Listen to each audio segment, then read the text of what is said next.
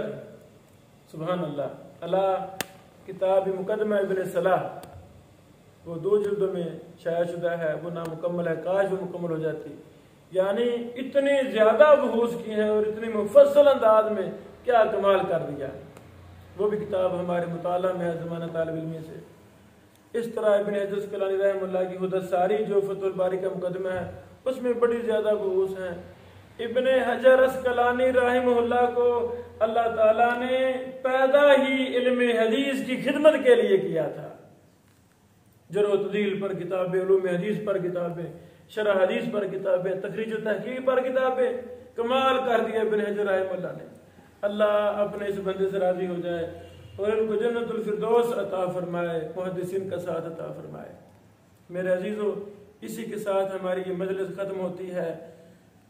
جو بھائی بہنیں پوری دنیا میں سے ہمارا یہ آج کا مجلس، دوسری مجلس سنیں، مکمل سنیں، وہ مجھ سے رابطہ کریں، انشاءاللہ ہم ان کا نام اجازت الروایہ میں درج کر کے ان تک وہ سند پہنچائیں گے انشاءاللہ العزیز۔ اللہ رب العالمین ہمارے اس چھوٹے سے عمل کو اپنی بارگاہ میں قبول فرمائے، ہمارے لیے صدقہ جاریہ بنائے۔ یہ جو ایک نسبت ہم نے اپنے استاد محترم اس دور کے امام اور محدث جو ابھی 2 ہفتے پہلے وفات پا گئے، میری مراد حافظ ثناء اللہ المدنی رحمہ اللہ، ان کے نام سے ہم نے اس کو منسوب کیا ہے، اس مبارک حلقہ کو۔ اللہ تعالیٰ اس کو صدقہ جاریہ بنائے، استاد محترم اس صدقہ جاریہ بنائے، اور جتنے بھی ہمارے ساتھ وفات پا گئے ہیں اللہ سب کو جنت الفردوس عطا فرمائے۔